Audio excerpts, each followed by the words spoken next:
साथियों नमस्कार। आज हम कक्षा 8 का मॉडल पेपर 5 सॉल्व करेंगे और वीडियो को शुरू करने से पहले आप वीडियो को लाइक कर दो और अपने दोस्तों को शेयर कर दो, है ना। तो यहाँ पर देखो, हमारा जो पहला प्रश्न है, संख्या -7/19 का योज्य प्रतिलोम लिखिए। तो हमें पता है योज्य प्रतिलोम का मतलब होता है, ये अगर माइनस का है तो आप प्लस की संख्या ले लो। तो ये है माइनस का 7/19, तो योज्य प्रतिलोम हो जाएगा प्लस का 7/19। तो ए हमारा यहाँ पर सही उत्तर होगा। बी है, सेकंड है, 7x - 9 = 16 समीकरण का हल होगा। यानी हमें यहाँ पर x का मान ज्ञात करना है ना। तो यहाँ पर देखो समीकरण दी हुई है,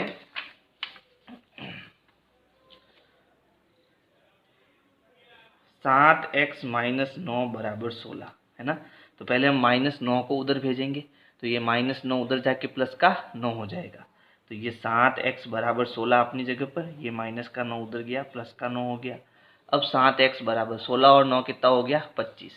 तो अब देखो यहाँ पर ये 7 किस में है, गुणे में है, तो यहाँ भाग में जाएगा, है ना। तो x बराबर हो जाएगा 25/7। यहाँ हमारा x का आंसर होगा 25/7। तो देखो कहाँ है 25/7, ये रहा 25/7, है ना। तो ये हमारा सही उत्तर होगा बी। अगला प्रश्न है, परिमेय संख्या किसके लिए समवृत्त गुणधर्म का पालन नहीं करता है। तो देखो, परिमेय संख्या योग के लिए समवृत्त होती है, व्यकलन के लिए समवृत्त होती है, गुणन के लिए भी समवृत्त होती है, लेकिन भाग के लिए समवृत्त नहीं होती है। अगला प्रश्न है, समांतर चतुर्भुज में सम्मुख भुजाएं होती है। तो सम्मुख भुजाएं बराबर होती है। सम्मुख भुजाएं क्या होती है, बराबर होती है। चतुर्भुज जिसकी चारों भुजाएं बराबर हो लेकिन सभी कोण बराबर नहीं हो, वह चतुर्भुज है। यानी उसकी चारों भुजाएं तो बराबर हो लेकिन जो सारे कोण हैं, है ना, वो बराबर नहीं होते, तो वहाँ हमारा ये समचतुर्भुज होता है। वर्ग में क्या होता है, सारी भुजाएं समान भी होती है और सारे कोण भी समान होते हैं। आयत में जो है आमने सामने की भुजाएं समान होती है, और समांतर चतुर्भुज में भी आमने सामने की भुजाएं समांतर होती है और समान भी होती है। तो यहाँ पर समचतुर्भुज की सारी भुजाएं समान होती है, लेकिन सारे कोण समान हो यह जरूरी नहीं है। तो प्रश्न 6 है, एक सिक्का उछालने पर चित्र आने की प्रायिकता बताइए। तो देखो, एक सिक्के में क्या क्या चीज़ें होती है, एक सिक्के में दो चीज़ें होती है, एक हेड होता है और एक टेल होता है। इन दोनों में से एक चित्र वाला होता है। जैसे यहाँ मैं हेड को चित्र वाला ले लेता हूँ ना, ये हेड जो है वो चित्र का होता है, ठीक है। तो अब एक सिक्के में कितनी चीज़ें, यहाँ पर दो चीज़ें है ना, तो कुल कितनी चीज़ें हो गई, दो चीज़ें। और चित्र इसमें कितनी बार आ रहा है, एक बार, है ना। तो यहाँ हम लिखेंगे ऊपर एक, तो हमारी जो प्रायिकता हो जाएगी वो हो जाएगी 1/2। तो यहाँ हमारा सही जो उत्तर है वो हो जाएगा बी। अगला प्रश्न है, प्रश्न संख्या 7, निम्नलिखित में किस वर्ग संख्या के इकाई का अंक 6 आता है। यानी जब इनके हम वर्ग करेंगे तो इनमें से किसका इकाई अंक जो है वो 6 आएगा। अगर मैं 2 का वर्ग करता हूँ तो 2 का वर्ग कितना होता है, 2 का वर्ग होता है 4, 2 दूनी 4, है ना। अगर मैं 3 का वर्ग करूँ तो 3 का वर्ग होता है 9, और 4 का अगर मैं वर्ग करता हूँ तो 4 का वर्ग क्या होता है 16। तो इसका इकाई का अंक क्या आ गया, 6 आ गया, है ना। तो यहाँ हमारा उत्तर क्या हो जाएगा, 4। यानी कि अगर मैं 4 का वर्ग करूँ तो 4 के वर्ग में इकाई अंक मुझे क्या मिलेगा, 6 मिलेगा। अगला प्रश्न है, 3 अंकों की सबसे बड़ी घन संख्या है। तो देखो, 3 अंकों की जो सबसे बड़ी घन संख्या है वो होती है 729, है ना। अगर मैं 9 का घन करता हूँ तो मुझे मिलता है 729, और अगर मैं 10 का घन करता हूँ तो मुझे मिलता है 1000। अब 1000 तो यहाँ किसी में भी हमें मिल नहीं रहा है, और दूसरी बात यहाँ 3 अंकों की संख्या बतानी है, तो 3 अंकों की संख्या 729 है। तो यहाँ हमारा ए उत्तर हो जाएगा। अगला प्रश्न है, एक दुकानदार ₹2400 की वस्तुएं खरीदता है और 2460 में बेच देता है। तो दुकानदार को कितना लाभ हुआ। तो यहाँ देखो, 2400 में खरीदी और 2460 में बेची, तो यहाँ पर उसको 60 रुपये का लाभ हो रहा है ना। तो यहाँ लाभ हमारा कितना हो जाएगा, 60 रुपये। अब है प्रश्न संख्या 10। प्रश्न है, संख्या 71 का वर्ग संख्या ज्ञात करो। यानी हमें जो ये 71 दिया इसका वर्ग करना है। वर्ग का मतलब क्या होता है, 71 का वर्ग, यानी 71 का 71 से गुणा, और जब हम गुणा करेंगे तो उत्तर कितना आएगा, 5041। तो यहाँ पर हमारा उत्तर क्या हो जाएगा, बी हो जाएगा। अगला प्रश्न है संख्या 3 की घात -2 का मान होगा। तो यहाँ पर देखो हम पढ़ चुके हैं कि 3 की घात जब -2 है तो इसको मैं क्या लिख सकता हूँ, 1/3 की घात +2, यानी इस माइनस की घात को हमें प्लस बनाने के लिए ये कितना है, ये है 3/1। तो जैसे ही इसको उल्टा करेंगे यानी 1 ऊपर और 3 नीचे आएगा, है ना, तो ये माइनस की घात प्लस में कन्वर्ट हो जाएगी और ये घात है ना नीचे आपको लगानी है। अब 3 की घात 2 का मतलब होता है 9, यानी 3 का 3 से गुणा 9 होगा, तो नीचे आएगा 1/9। हमारा सही उत्तर हो जाएगा 1/9, है ना। माइनस का 1/9 नहीं होगा, प्लस का 1/9 होगा, इसका आपको ध्यान रखना है। अगला प्रश्न है किसी निर्देशांक तल में किसी बिंदु की x अक्ष से लंबवत दूरी को कहते हैं। तो देखो ये हमारी x अक्ष हो गई और ये y अक्ष हो गई, ये x अक्ष है और ये y अक्ष है। तो x अक्ष से लंबवत दूरी, तो ये लंबवत दूरी है वो किसकी है, y की है, y अक्ष की है ना। तो देखो x अक्ष को तो हम भुज कहते हैं और y अक्ष को यानी x अक्ष से लंबवत दूरी को हम क्या कहते हैं, कोटि कहते हैं। ठीक है, तो यहाँ हमारा सही उत्तर क्या हो जाएगा, कोटि, ए हमारा यहाँ सही उत्तर होगा। अगला प्रश्न है एक पासे में कितने फलक होते हैं। तो देखो जब हम पासा बनाते हैं, है ना, कुछ इस प्रकार का पासा बनाते हैं, तो एक पासे में आप गिनना 6 फलक होंगे। कितने फलक होंगे, 6 फलक। जैसे एक कमरे की कितनी दीवारें होती है, 6 दीवारें, है ना, 4 तो आपके चारों तरफ की, एक ऊपर और एक नीचे की, तो कितनी हो गई, 6। इसी प्रकार पासे में भी कितने फलक होते हैं, 6 फलक होते हैं, बी उत्तर होगा इसका। अगला है गुणनखंड x की घात 2 -2xy + y² का मान होगा। तो ये किसकी सर्वसमीका है। देखो मॉडल पेपर 1 से लगाकर मैंने लगातार 4 मॉडल पेपर तक ये प्रश्न आपका पूछा जा रहा है और इसमें क्या पूछा जा रहा है, सारी सर्वसमीकाएं पूछी जा रही है, अलग अलग सर्वसमीकाएं, है ना। तो पहले तो अगर आपने मॉडल पेपर 1, 2, 3, 4 नहीं देखा है तो मैंने डिस्क्रिप्शन बॉक्स में उसकी लिंक दे दी है, आप जाके वहाँ पर देख लेना, या फिर आप सीधे मेरे चैनल की प्लेलिस्ट में जाना, आपको प्लेलिस्ट मिल जाएगी इसकी, है ना। वीडियो अभी तक लाइक नहीं की है तो लाइक कर देना। तो इसका जो उत्तर है वो क्या होगा, x - y और इसकी घात 2। तो यहाँ सी इसका सही उत्तर होगा।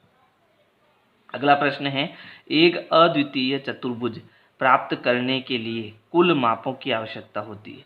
तो देखो एक अद्वितीय चतुर्भुज अगर आपको बनाना है, उसकी रचना करनी है, तो कम से कम आपको 5 अवयव चाहिए। कितने अवयव पता होने चाहिए, 5 अवयव पता होना चाहिए, तभी आपका चतुर्भुज बनेगा, नहीं तो चतुर्भुज नहीं बना सकते, है ना। तो यहाँ 5 कर लेना, ये 5 है, ठीक है। अगला प्रश्न देखो निम्नलिखित प्रश्नों में रिक्त स्थानों की पूर्ति करते हुए उत्तर पुस्तिका में लिखिए। तो यहाँ पहला है 2 परिमेय संख्याओं का गुणनफल हमेशा एक परिमेय संख्या होती है। तो यहाँ जो खाली जगह यहाँ पर क्या आएगा, परिमेय संख्या होती है, यानी परिमेय होता है, ठीक है। यहाँ खाली जगह में परिमेय आएगा। सेकंड खाली जगह है समांतर चतुर्भुज के विकर्ण एक दूसरे को समद्विभाजित करते हैं। क्या करते हैं, समद्विभाजित करते हैं। तीसरी खाली जगह है 729 का वर्गमूल है, तो हमें 729 का वर्गमूल निकालना है। तो इसके लिए हम क्या करेंगे, हम 729 के अभाज्य गुणनखंड करेंगे, है ना। अगर याद है तो बहुत अच्छी बात है, लेकिन अगर याद नहीं है तो हमें क्या करना है, 729 के गुणनखंड करने हैं। इसमें देखो 2 का भाग तो नहीं जाएगा, तो किसका देंगे, 3 का। 3 का देंगे, 3 दूनी 6, पीछे बचा 1, 4 त्रिया 12 और 3 त्रिया 9। फिर 3 का जाएगा इसके अंदर, 3 साते 21, पीछे बचा 3,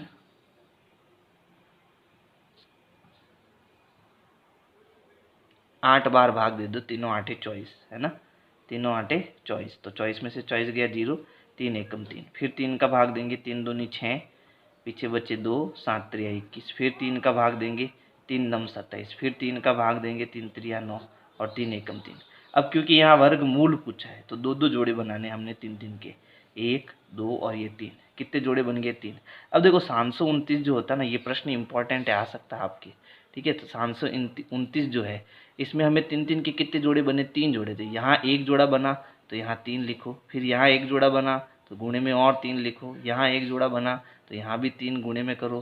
तो अब देखो 3 त्रिया 9 और 9 त्रिया 27, यानी 729 का जो वर्गमूल होगा वो कितना होगा, 27 होगा। तो यहाँ खाली जगह में हमारा उत्तर आ जाएगा 27। ठीक है, अगला प्रश्न देखो। अगला प्रश्न है, एक आयत एक खाली जगह चतुर्भुज है। तो आयत जो है एक समांतर चतुर्भुज है। कैसा चतुर्भुज है, समांतर चतुर्भुज है। किसी संख्या का 4 गुना होना उस संख्या में खाली जगह प्रतिशत वृद्धि करता है, तो उस संख्या में 400% की वृद्धि हो जाती है। मान लो एक संख्या है मेरे पास 1, तो उसका 4 गुना, जैसे ही मैं उसको 4 से गुणा करूंगा तो वो कितनी हो जाएगी, 4 हो जाएगी। तो 1 से वो पहले 1 का मतलब तो वो 100% थी, तो जैसे ही 4 का गुणा किया तो वो कितनी हो गई, 400% हो गई, है ना। तो इसका उत्तर आप सीधा 400% लिख देना, उसमें 400% की वृद्धि हो जाएगी। दो पूर्ण संख्याओं का अंतर 66 है। यदि उसमें 2:5 का अनुपात है तो वे संख्याएं ज्ञात कीजिए। ठीक है, तो देखो अनुपात वाले प्रश्न हल करना मैंने आपको समझाया था, कैसे करना है एक बार ध्यान से समझना है इसको। जैसे हमारे पास प्रश्न है तीसरा, इसमें हमें दो संख्याओं का अंतर दिया, अंतर कितना है, 66 है, और इनका अनुपात दिया है। तो हम पहले अनुपात को संख्या में बदलेंगे।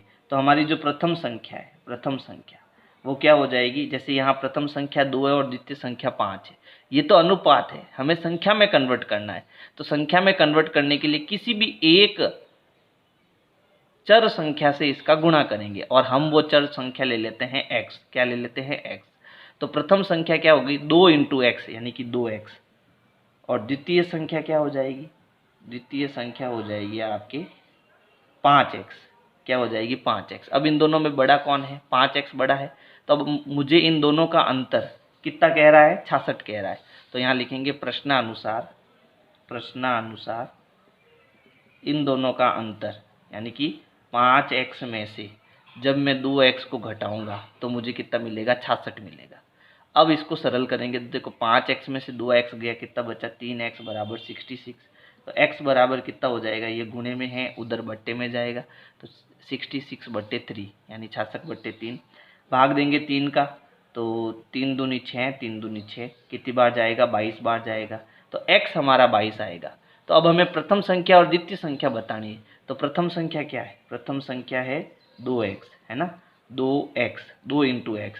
अब यहाँ पर x मैंने निकाला 22, तो 2 × 22 कर दो, तो पहली संख्या तो आपकी कितनी हो जाएगी, 44 हो जाएगी।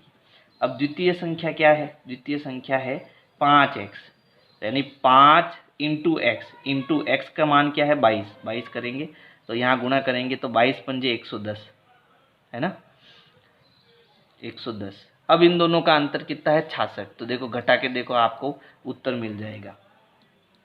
10 में से 4 गया 6, और यहाँ 10 में से 4 गया 6, और ये इसने इसको उधार दिया तो 0 हो जाएगा। उत्तर कितना आया, 66, है ना। तो आप इसका स्क्रीनशॉट ले सकते हो और ये आपका उत्तर हो जाएगा, है ना। अगला प्रश्न देखो, अगला प्रश्न क्या है, अगला प्रश्न है, निम्नलिखित आकृति में x कोण की माप ज्ञात कीजिए। तो यहाँ पर देखो हमें एक चतुर्भुज दे रखा है और ये एक सीधी लाइन है। यहाँ पर ये चित्र थोड़ा सही नहीं बना हुआ है, यहाँ पर ऐसा एक बॉक्स होगा। इस बॉक्स का मतलब होता है ये कोण कितने डिग्री का है, 90 डिग्री का है। तो हमें चतुर्भुज के चारों कोण दिए हुए हैं और चतुर्भुज के सभी कोणों का योग कितना होता है, 360 डिग्री, है ना, 360 डिग्री होता है। तो हम यहाँ एक स्टेटमेंट लिखेंगे क्योंकि हम जानते हैं चतुर्भुज के सभी कोणों का योग बराबर 360 डिग्री, है ना। तो अब चतुर्भुज के सभी कोणों का योग यानी हम इन सबको जोड़ेंगे, तो 90 + 60 + 70 और +x, इन सब की जोड़ कितनी आएगी, 360 डिग्री। अब जो जुड़ता है उसको जोड़ दो, तो 90 और 60 150, 150 में हम 7 जोड़ेंगे तो कितना हो जाएगा, 220। तो ये 220 डिग्री हो गया, +x बराबर 360 डिग्री। अब हम 220 को उधर भेजेंगे, तो x बराबर 360 अपनी जगह पर है, ये उधर जाएगा तो प्लस का क्या हो जाएगा, माइनस हो जाएगा। अब घटाएंगे तो x बराबर देखो 0 में से 0 गया 0, 6 में से 2 गया 4 और 3 में से 2 गया 1। तो x हमें कितना मिलेगा, 140 डिग्री। हमें x का मान ज्ञात करना था, तो x का मान कितना आएगा, 140 डिग्री। अगला प्रश्न है, एक थैले में 4 लाल गेंद 2 पीली गेंद है। थैले के अंदर से बिना देखे एक गेंद निकाली जाती है। एक लाल गेंद प्राप्त करने की प्रायिकता ज्ञात कीजिए। तो देखो प्रायिकता का सूत्र अगर आपको याद है तो ये प्रश्न बड़ी आसानी से हो जाएगा ना। तो सूत्र क्या है, प्रायिकता बराबर अनुकूल परिणाम बट्टा कुल परिणाम, यही है सूत्र, है ना। तो अनुकूल परिणाम यानी कि हमें इस प्रश्न में किसका पूछा गया है, लाल गेंद का, और लाल गेंद यहाँ पर कितनी है, 4। तो ऊपर तो हमारा कितना आ गया, 4 आ गया। फिर कुल परिणाम यानी टोटल कितनी गेंदें हैं, तो 4 तो लाल हो गई और 2 पीली हो गई, तो 4 और 2 कितनी हो गई, 6 हो गई। तो नीचे कितना आ गया, 6। अब इन दोनों में 2 का पहाड़ा है, तो 2 दूनी 4, 2 तिया 6। उत्तर हमारा कितना हो गया, 2/3। तो ये इसकी प्रायिकता हो जाएगी। ठीक है, समझ आया। चलो अगला प्रश्न देखते हैं। अगला प्रश्न क्या है, अगला प्रश्न है संख्या 12 और 13 के वर्ग के बीच में कितनी संख्याएं हैं। ठीक है, तो हमें संख्या 12 का वर्ग करना है और 13 का वर्ग करना है। फिर इनके बीच में कितनी संख्याएं हैं उनको गिनना है और वो हमें उत्तर बताना है। तो इसके लिए हम दोनों का वर्ग करेंगे। तो देखो यहाँ लिख देता हूँ, प्रश्न आपका कौन सा है, 6। तो पहले तो हम 12 का वर्ग कर लेते हैं और फिर 13 का वर्ग कर लेते हैं। ठीक है, तो 12 का वर्ग हमें पता है कितना होता है, 144। 13 का वर्ग कितना होता है, 169। अब 144 और 169 के बीच में कितनी संख्या, देखो 144 के बाद में आएगा 145, 146, है ना।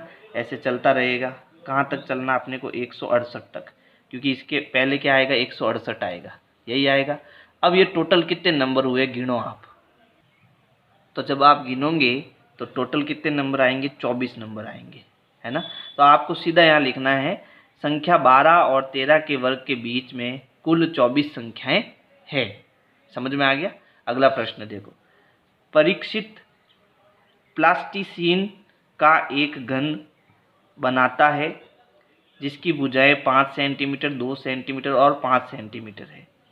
एक घन बनाने के लिए ऐसे कितने घनाभों की आवश्यकता होगी। तो ये एक घनाभ बनाता है, ठीक है, क्या बनाता है, घनाभ, जिसकी भुजाएं हमें 5, 2 और 5 सेंटीमीटर दे रखी है, यानी इसकी लंबाई 5 है, चौड़ाई 2 है और ऊंचाई 5 सेंटीमीटर है। एक घन बनाने के लिए ऐसे कितने घनों की आवश्यकता होगी। अब यह कह रहा है कि हमें कुल मिला के एक घन बनाना है इन सब से, है ना। तो ऐसे कितने घनाभों की आवश्यकता होगी, उसका उत्तर हमें बताना है। तो देखो यहाँ पर जो घनाभ की लंबाई, चौड़ाई और ऊंचाई दी हुई है वो क्या है, 5 गुणा 2 गुणा 5, है ना।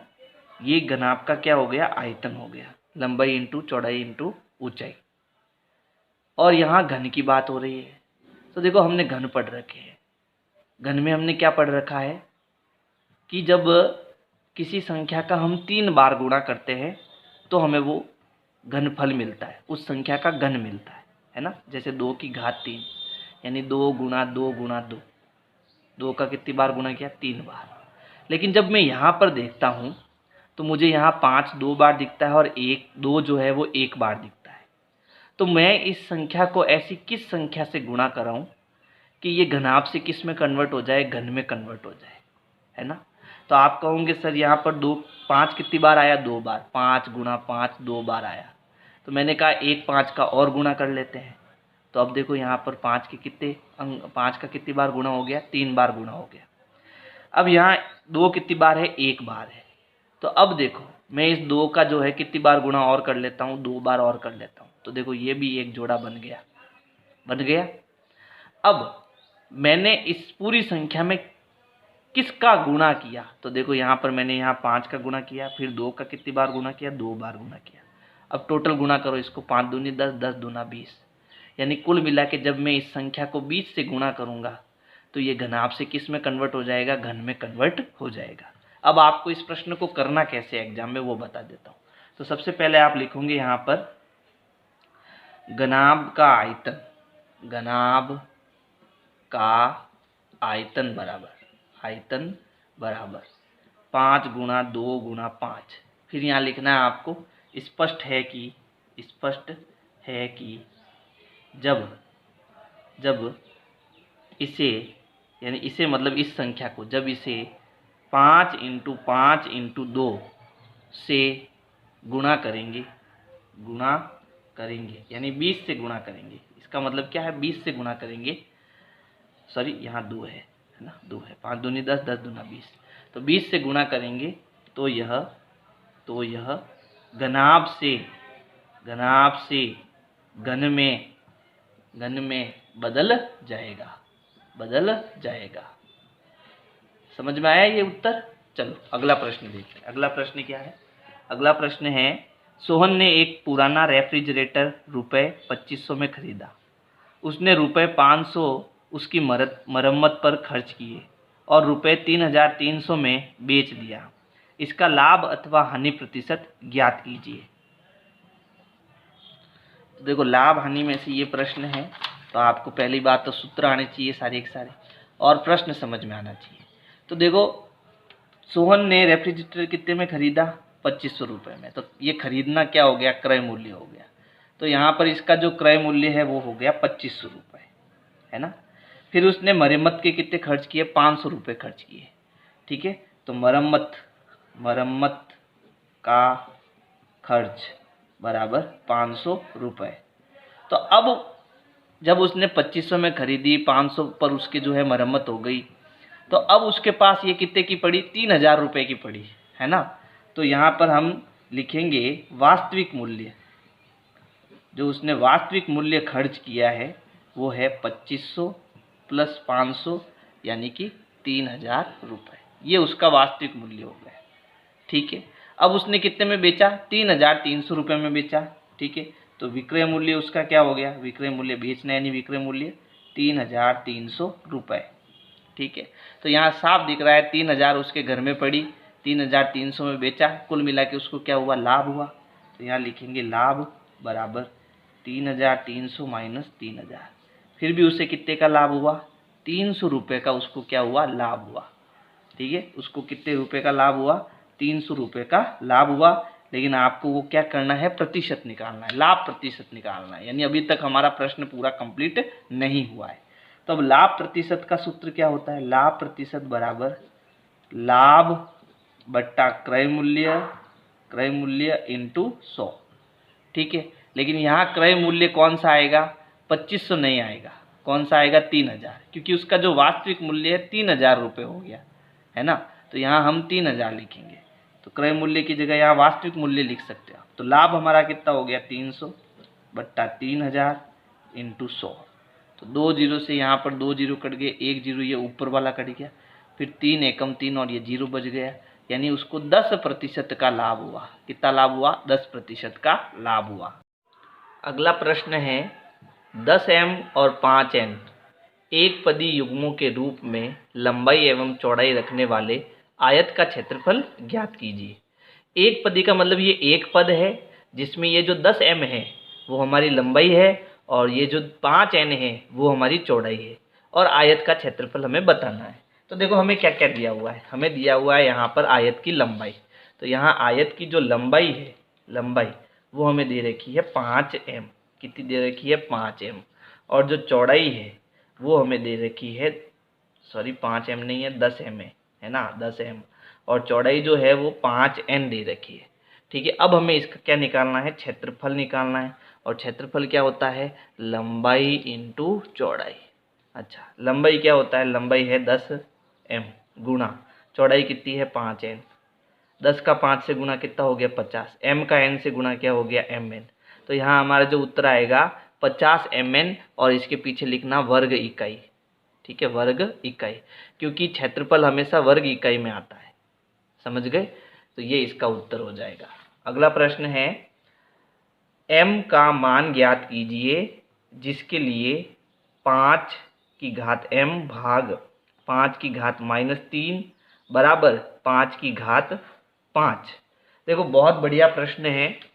इसमें मैंने एक बार आपको समझाया था कि जब हमें कुछ ऐसा प्रश्न दिया हुआ हो घात वाला, 5 की घात m भाग 5 की घात -3 बराबर 5 की घात 5, जब बीच में बराबर का निशान भी हो और भाग का निशान भी हो।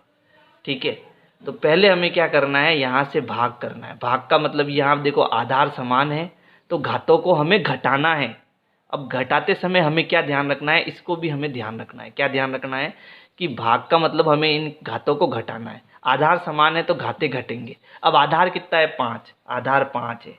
अब घात हमें घटानी, इन दोनों घातों को यहाँ से घटाना है। तो ये हो गया m, घटाना मतलब -5। किसको घटाना, -3 को। तो यहाँ कोष्टक में -3 आएगा और बराबर हमें कितना दिया हुआ, 5 की घात 5। अब जब इसको सॉल्व करेंगे तो ये हो जाएगा 5 की घात m, minus into minus plus, और ये हो जाएगा 3 बराबर 5 की घात 5। अब हम क्या करेंगे, यहाँ बराबर का निशान है, और जब बराबर का निशान है और दोनों आधार समान है, यहाँ भी 5 है और यहाँ भी 5 है, आधार समान है तो इनकी घातें भी बराबर होती है ना, क्योंकि अब बराबर का निशान है इसलिए। तो हमें क्या करना है, इन घातों को बराबर कर देना है। ये घात और ये घात दोनों को बराबर कर देना है, यानी m + 3 बराबर 5 कर देना है। अब ये 3 प्लस का है, उधर जाएगा तो m बराबर 5 - 3 हो जाएगा। और जब मैं 5 में से 3 को घटाऊंगा तो m मुझे कितना मिलेगा, 2 मिलेगा, है ना। m मुझे कितना मिलेगा, 2 मिलेगा। ये हमारा उत्तर हो जाएगा। अगला प्रश्न देखो, अगला प्रश्न है, निम्न कथनों में कौन सा सत्य है तथा कौन सा असत्य है, ज्ञात करो। मूल बिंदु के निर्देशांक 0,0 होते हैं, सत्य। ये आपको मैंने मॉडल पेपर शायद मेरे ख्याल से 2 में भी बताया था कि मूल बिंदु के जो निर्देशांक होते हैं वो 0,0 होते हैं, तो ये कथन हमारा सत्य है। फिर है, बिंदु -1, 4 में भुज का मान -1 तथा कोटि का मान 4 है, तो ये भी कथन हमारा क्या है, सत्य है। देखो हमेशा आपके अगर ऐसा दिया हुआ है x, y, यानी जो ये पहला नंबर है वो हमेशा x होगा, दूसरा नंबर जो है वो y होगा। पहले नंबर को हम भुज कहेंगे हमेशा और दूसरे नंबर को क्या कहेंगे, कोटि कहेंगे। तो यहाँ पर हमें ये x, y दिया हुआ है, तो -1 तो हमारा क्या हो गया, कोटि। ठीक है, नहीं, गलत हो गया। जो -1 है वो हमारा भुज होना चाहिए और 4 हमारा क्या होना चाहिए, कोटि होनी चाहिए। इसलिए ये कथन हमारा क्या होगा, असत्य होगा, सत्य नहीं होगा, असत्य होगा। ठीक है, जो पहला नंबर है, वापस समझो, देखो पहला नंबर जो है वो -1 है और दूसरा नंबर हमारा क्या है, 4 है। तो -1 क्या होगा, भुज, 4 क्या होगी, कोटि। तो यहाँ जबकि उल्टा कह दिया, उल्टा क्या बोल दिया कि जो -1 है वो कोटि है और जो 4 है वो भुज है। तो ये कथन हमारा क्या हो जाएगा, असत्य हो जाएगा। अगला देखो, अगला प्रश्न है 12वां। यदि 31 Z 5 3 का एक गुणज है जहाँ Z एक अंक है तो Z का मान ज्ञात कीजिए। तो ऐसे प्रश्न हम पहले भी कर चुके हैं मॉडल पेपर में, फिर भी एक बार वापस समझा देता हूँ कि इसको कैसे करना है ना। तो इसको देखो कैसे करना है।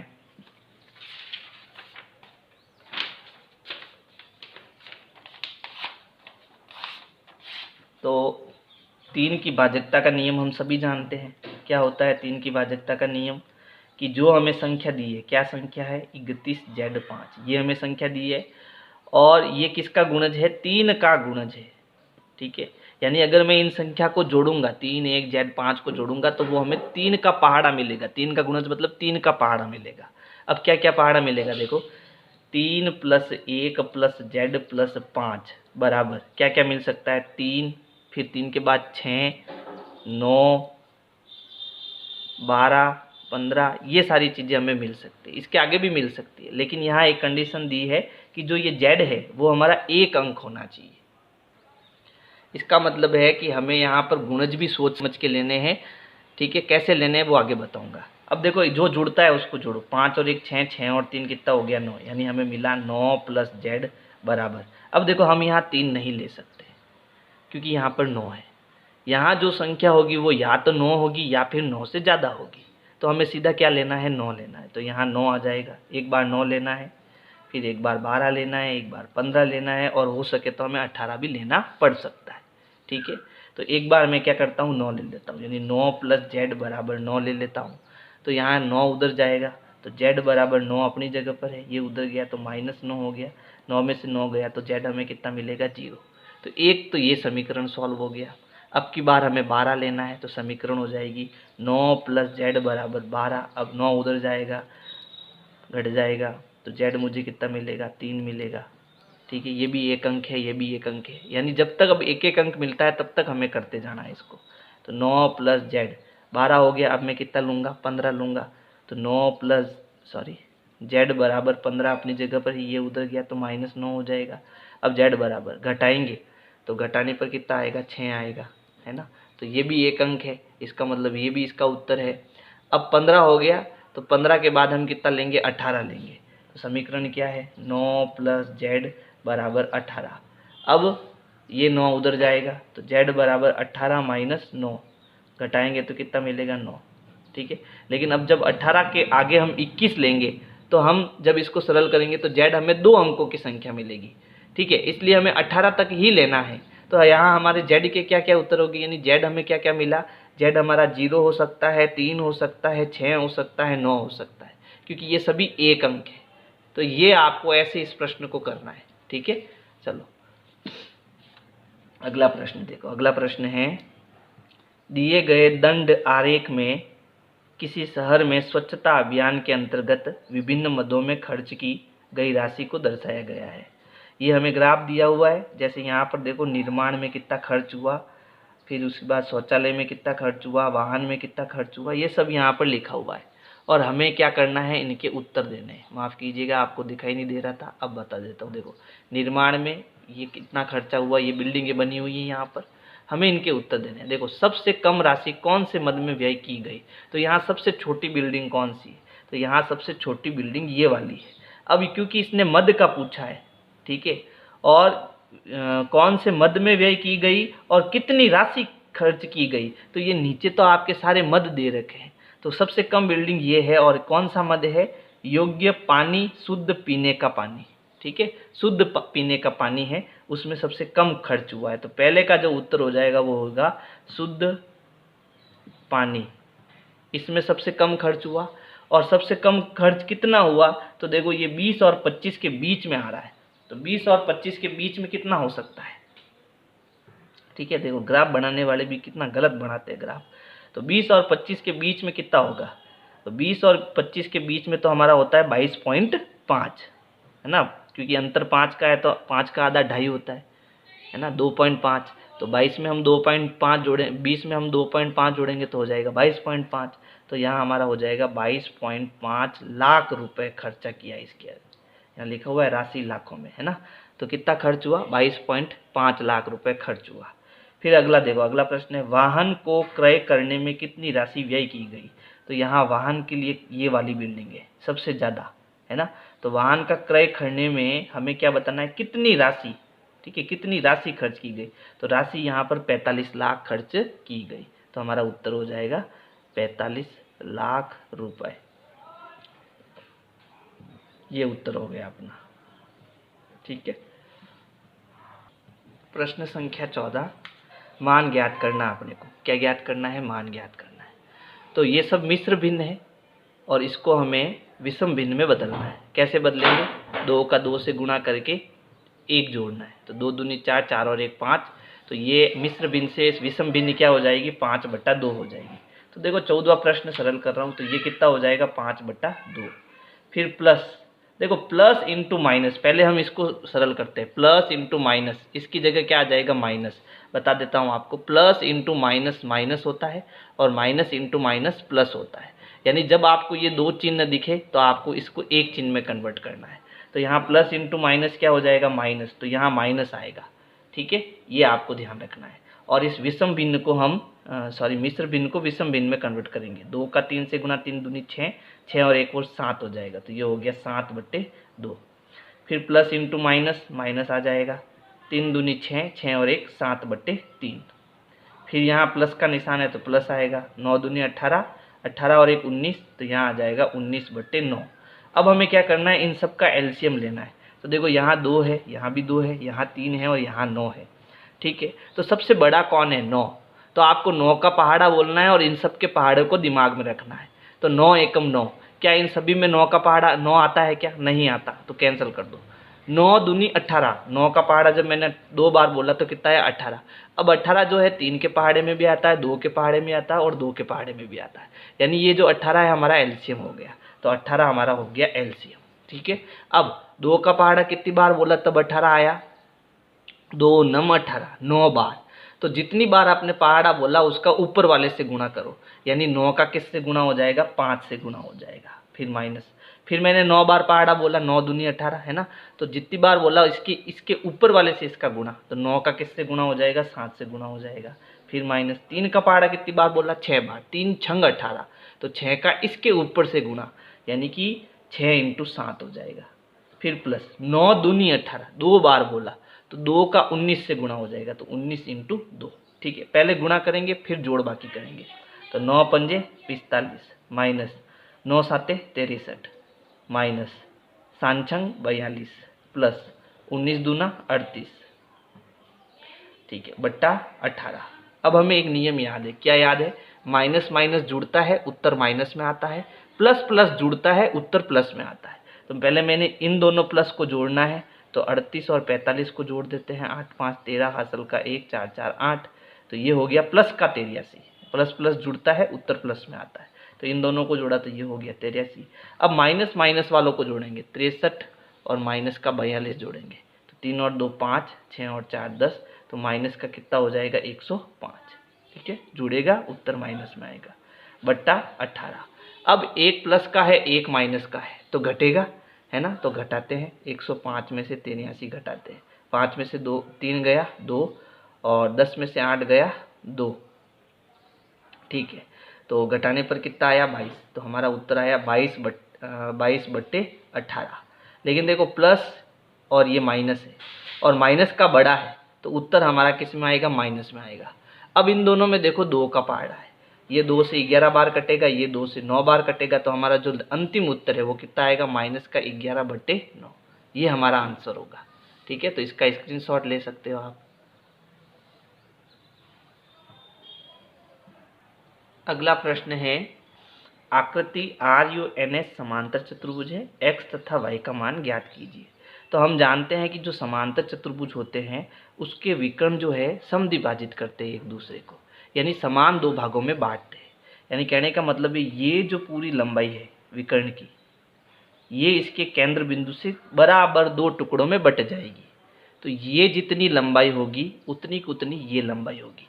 कहने का मतलब यहाँ पर जो ये x + y है वो किसके बराबर हो जाएगा, 16 के बराबर हो जाएगा, ठीक है। और यहाँ पर जो ये x + 7 है वो किसके बराबर हो जाएगा, 20 के बराबर हो जाएगा। तो अब देखो यहाँ पर 2 चर है, तो इस समीकरण से हम उत्तर नहीं ला सकते, लेकिन इससे हम उत्तर ला सकते हैं। तो अब क्या करेंगे, 7 को उधर भेजेंगे, तो यहाँ पर x बराबर 20 अपनी जगह पर है, ये प्लस का उत्तर जाएगा तो माइनस का 7 हो जाएगा। अब घटाएंगे तो 20 में से 7 गया, कितना बचेगा, 13 बचेगा, है ना। तो x का मान तो आ गया 13। अब इस x का मान हम डालेंगे समीकरण 1 में, ये हमारा समीकरण 1 है, x हमने कितना निकाला 13, तो यहाँ x की जगह हम लिखेंगे 13, फिर प्लस y कितना है वो हमें पता करना है, तो ये समीकरण हमें बनानी पड़ेगी, यानी x की जगह हमने यहाँ 13 लिख दिया। अब 13 को उधर भेजेंगे तो y बराबर 16 अपनी जगह पर है, ये 13 उधर गया तो माइनस का 13 हो जाएगा, तो y बराबर 16 में से 13 गए, कितने बचे 3, यानी x तो मेरा कितना होगा 13 होगा और y मेरा कितना होगा 3 होगा। ऐसे हमें इस प्रश्न को करना है। अगला प्रश्न है, पाइथागोरस त्रिक ज्ञात कीजिए जिसकी एक संख्या 12 है। हमें पाइथागोरस त्रिक ज्ञात करना है और एक संख्या हमें दी हुई है। तो इसके लिए देखो हमने ये सूत्र पढ़े थे, क्या पढ़े थे सूत्र, कि जो 2m है और m² - 1 है और m² + 1 है, ये तीनों ही जो है पाइथागोरस त्रिक है। तो हम क्या करेंगे, जो नंबर हमें दिया हुआ है, जैसे हमें क्या एक भुजा दी हुई है 12, है ना, तो एक त्रिक हमें दिया हुआ है 12, तो इस 2m को हमें 12 के बराबर करना है, यानी 2m जो है उसको हमें 12 के बराबर करना है।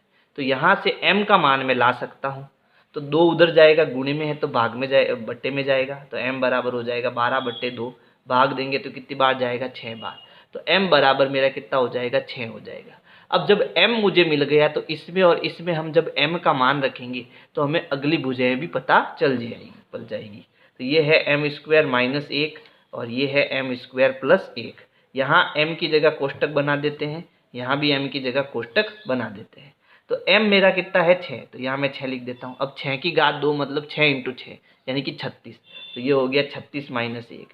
यहाँ भी 6 आएगा, 6 की घात 2 यानी कितना हो गया 36, यानी 36 प्लस 1। तो यहाँ 36 में से 1 गया 35, यहाँ 36 में 1 जोड़ेंगे तो 37।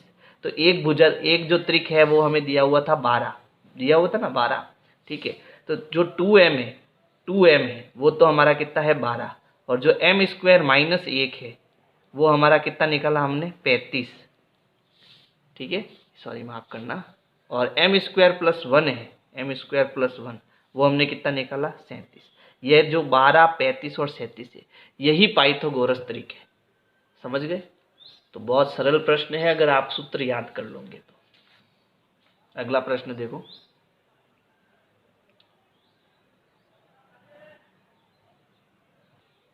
अगला प्रश्न है, इसको हमें सरल करना है। तो देखो एक बात आपको ध्यान रखनी है, जो भी माइनस की पावर है, माइनस की घात है, उसको प्लस बनाने के लिए नीचे भेज दो, और जो नीचे माइनस की घात है उसको प्लस बनाने के लिए क्या करेंगे, ऊपर उसको भेज देंगे।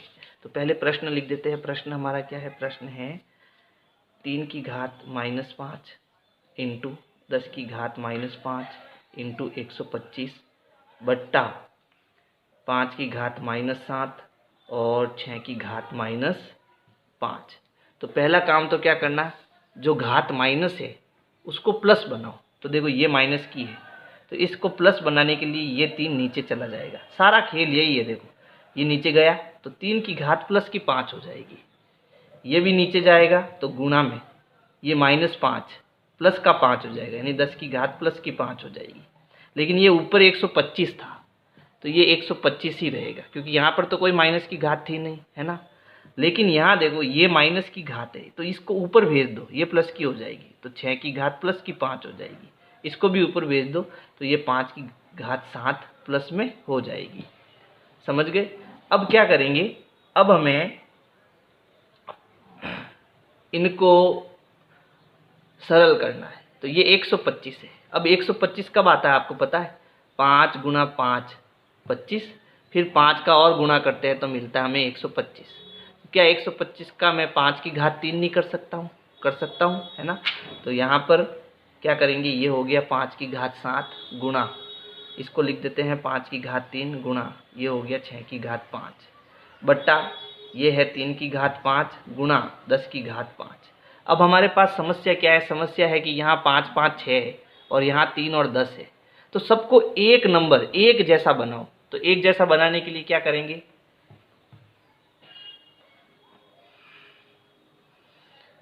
दो तरीके हमारे पास, या तो सबको एक जैसा नंबर बनाओ या फिर सबको जो है गुणा करके ओपन कर दो। जैसे इसका 5 का 7 बार गुणा करो, फिर 5 का 3 बार गुणा करो, फिर 6 का 5 बार गुणा करो, है ना।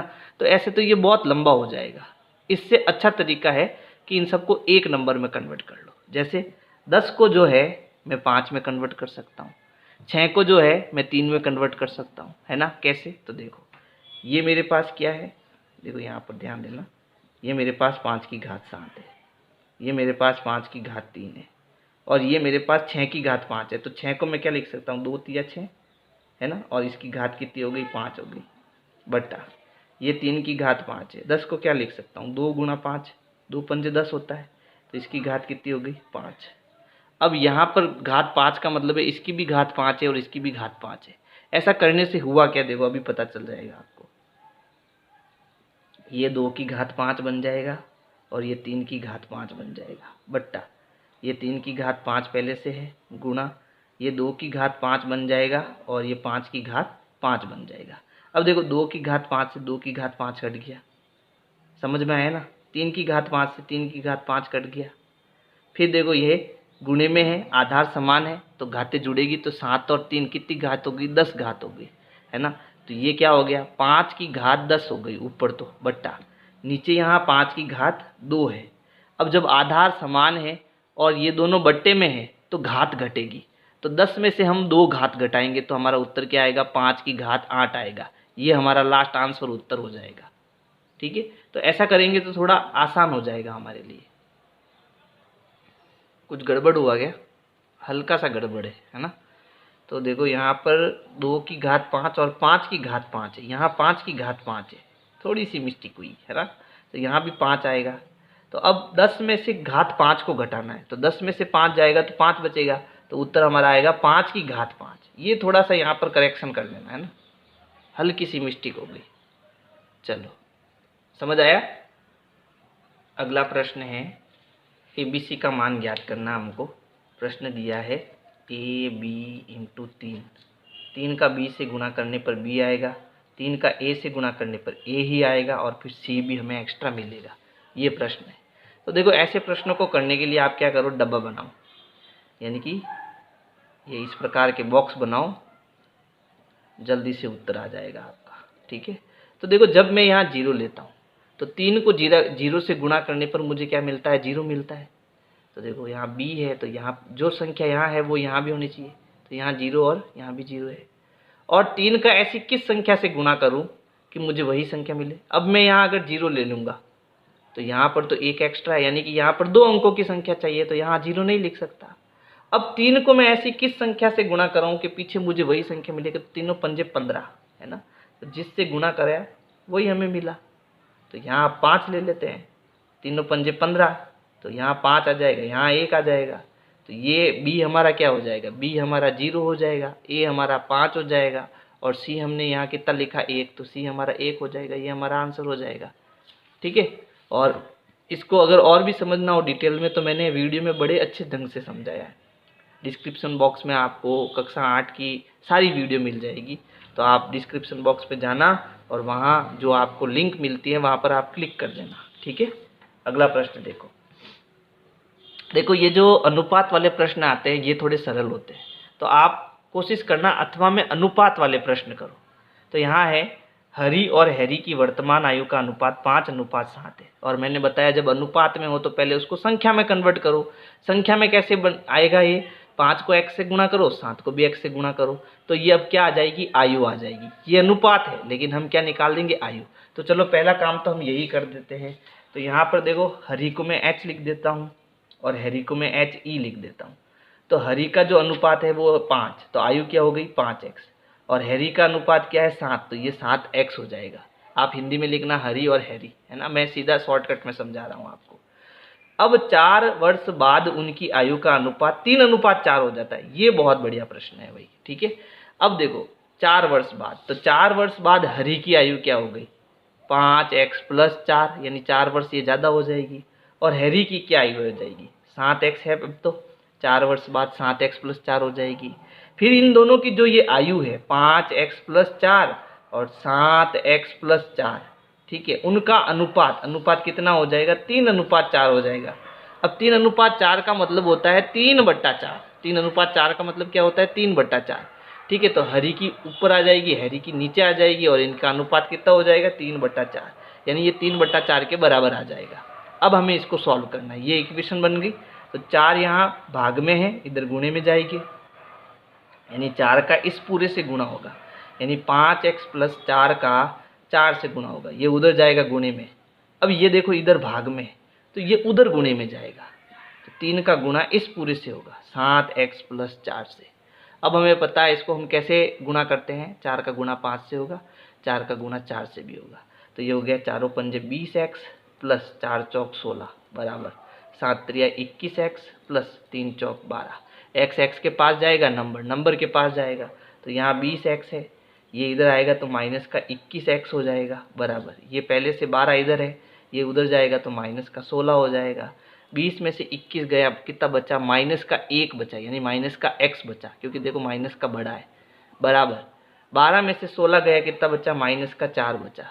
माइनस माइनस कैंसिल हो जाएगा, x बराबर कितना आएगा 4। लेकिन ये तो भी x की वैल्यू आई है।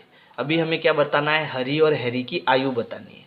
तो देखो हरी की आयु हमने पहले कितनी मानी थी 5x मानी थी कि नहीं मानी थी, यहाँ देखो 5x और 7x, यानी 5x का मतलब है कि 5 का मुझे किससे गुणा कराना है 4 से। तो हरी की आयु कितनी आ गई 20 वर्ष आ गई, कितनी आ गई 20 वर्ष, यहाँ 20 है, पेपर थोड़ा फट गया है, ठीक है।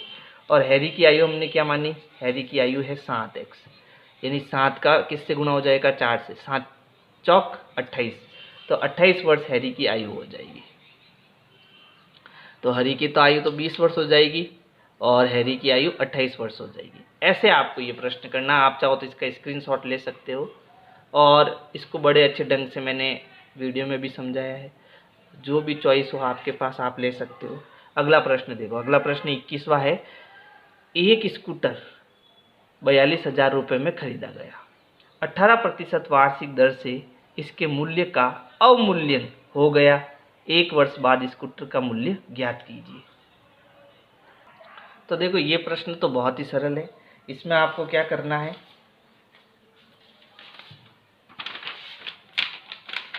जैसे यहाँ पर आपने स्कूटर कितने में खरीदा था, 42,000 रुपये में, है ना। तो यहाँ पर देखो स्कूटर का जो मूल्य है वो हमें दिया हुआ है 42,000 रुपये, ठीक है। अब खरीदा और 18% वार्षिक दर से उसके मूल्य में क्या हो गया, अवमूल्यन हो गया। कितने वर्ष के लिए, 1 वर्ष के लिए। तो इसमें से 18% हमें निकाल देना है, यानी कि 42,000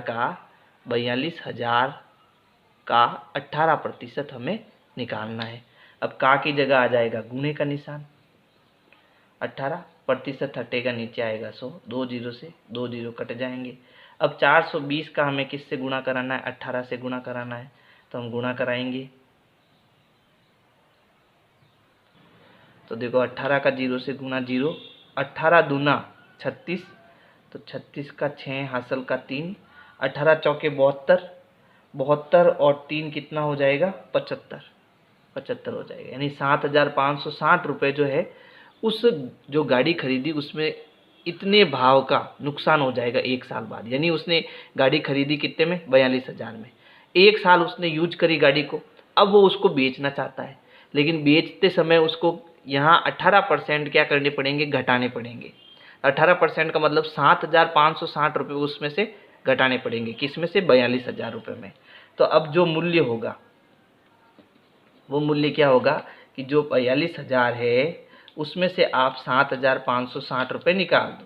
तो देखो 0 में से 0 गया 0, 10 में से 6 गया 4, फिर 9 में से 5 गए 4 और 1 में से 7 गया, यानी कि 11 में से 7 गया 4 और 4 का ये कितना हो गया 3, यानी 34,440 रुपये में उसको वापस बेचनी पड़ेगी 1 साल बाद में, ठीक है। अब देखो अगला प्रश्न है, तो अगला प्रश्न इसमें अथवा में है, आपको ये वाला करना है, ठीक है, अगर प्रश्न आए तो। फिर देखो अगला प्रश्न बहुत बढ़िया है और बहुत आसान है। दिए गए पाई चार्ट में पैदल यात्रियों का वाहन चालकों की विभिन्न गलतियों को दर्शाया गया है। इनमें से कोई 2 सूचना को निरूपित करने वाले वृत्त का भाग कोष्टक में ज्ञात कीजिए। तो मेरे ख्याल से यहाँ जो कोष्टक है वहाँ पर थीटा होगा, थीटा यानी कि कोण में हमें इसका मान ज्ञात करना है, ठीक है। तो कोई भी 2 ले लेते, एक तो मैं साइकिल ले लेता हूँ, ठीक है। अब साइकिल के लिए क्या करना है, देखना, ध्यान से समझना है इसको। साइकिल, अब बताओ यहाँ प्रतिशत में दे रखा है। अब प्रतिशत क्या होता है, 100% होता है, इसको समझना आप थोड़ा।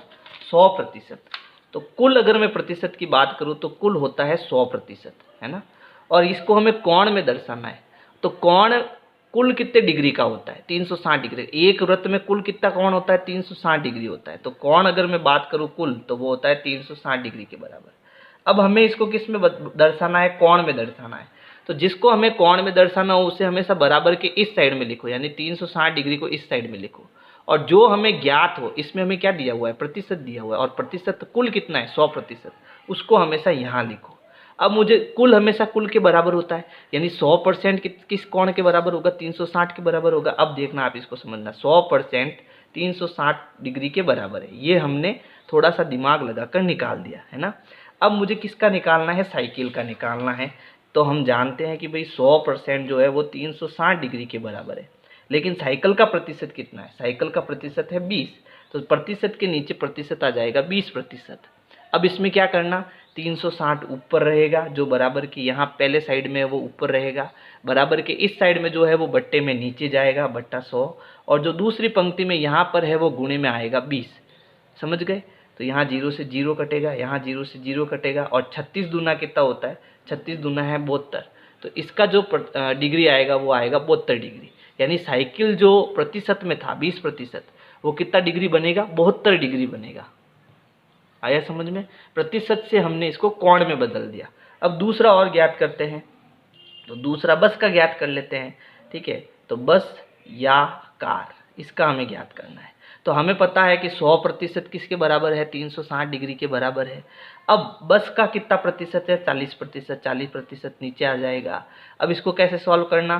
360 डिग्री ऊपर, 100 नीचे, और गुणे में कितना आ जाएगा? 40 आ जाएगा। तो 1 जीरो से 1 जीरो ये कटेगा, 1 जीरो से 1 जीरो ये कटेगा। अब 36 का 4 से गुणा करो, तो देखो 6 चौक 24, हासिल के 2, 3 चौक 12, 12 और 2 कितना हो जाएगा? 14। तो ये बन जाएगा 144 डिग्री। ये कितना आ जाएगा? 144 डिग्री। ठीक है, आ गया समझ में? ये थोड़ा अलग प्रश्न, अलग टाइप का प्रश्न आपको पूछा है, और ये जो मॉडल पेपर 5 है वो बहुत हार्ड है, तो आप थोड़ा इसको सही से समझकर एग्जाम देने के लिए जाना है ना। तो यहाँ मैंने अथवा में ऊपर वाला कर दिया है, इसको करने की ज़रूरत नहीं है अपने को। अब अगला देखो, अगला प्रश्न क्या है? 23वां प्रश्न है, निम्न तालिका में दी गई राशियों के लिए आलेख बनाइए। तो देखो, आलेख वाले प्रश्न तो आपको आते हैं, बहुत सरल है। क्या करते हैं हम? एक एक्स अक्ष होता है, एक वाई अक्ष होता है। ठीक है, फिर यहाँ पर एक्स अक्ष पर हमें हमेशा क्या करना है? ये पहले वाला जो कॉलम है वो एक्स अक्ष का होता है, दूसरे वाला जो कॉलम है वो वाई अक्ष का होता है। तो एक्स अक्ष में क्या आ जाएगा? 1 2 3 4 5, तो यहाँ आ जाएगा 1 2 3 4 और 5। ठीक है, और वाई अक्ष में क्या आ जाएगा? 5 का पहाड़ा, 5 एकम 5, 5 दूनी 10, 5 या 15, 5 चौक 20 और 5 25। फिर हमें क्या लगाने? पॉइंट। 1 पर 5, 2 पर 10, 3 पर 15, है ना, ऐसे 3 पर 15 यहाँ आएगा, 4 पर 20 और 5 पर 25, और एकदम सीधी लाइन ऐसे ग्राफ बनेगा आपका। ठीक है, तो इसको मुझे ज़्यादा समझाने की ज़रूरत नहीं है, ये आपके सर ने, या फिर अगर आपको अच्छे से समझना है तो चैप्टर आपका ये 15.3 है, आप जाके मेरी वीडियो देख लो। मैंने बाकायदा ग्राफ लेके इसको कैसे समझना है, कैसे करना है, वो पूरा डिटेल में बताया हुआ है ना। तो अगर मेरी वीडियो आपको पसंद आई तो लाइक करो, सब्सक्राइब करो, शेयर करो, कमेंट करो। Thank you.